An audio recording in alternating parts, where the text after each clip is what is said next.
Channel 4 reporter Liz Bates spoke with Workers' Party of Britain leader George Galloway about his campaign ahead of the Batley and Spen by-election.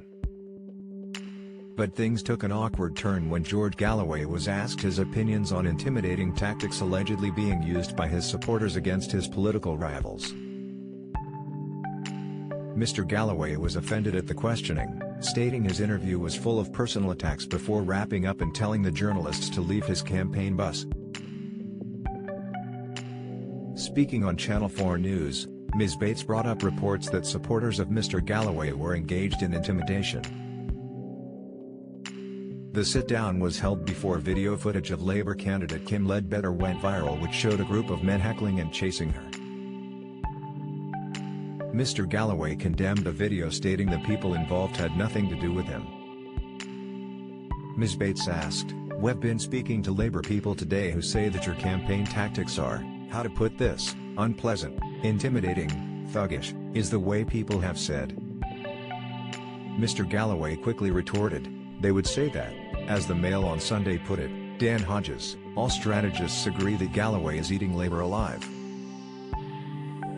So what do you expect them to do, throw flowers at me?" Later on, Ms. Bates brought up the tactics and asked whether Mr. Galloway would condemn him.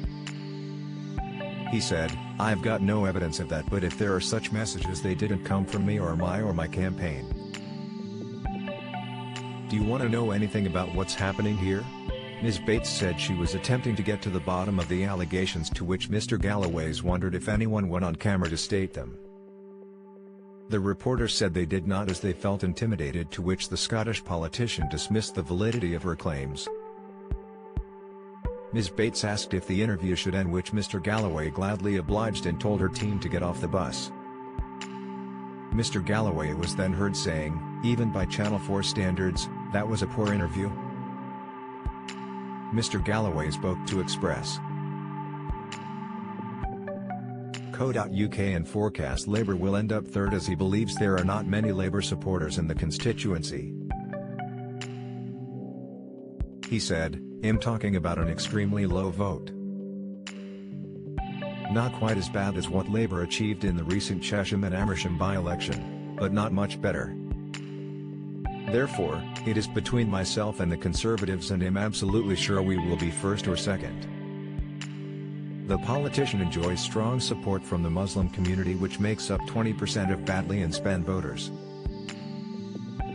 A Survation poll puts Mr. Galloway with 6% of the vote, with Labour on 41% and the Conservatives on 46%.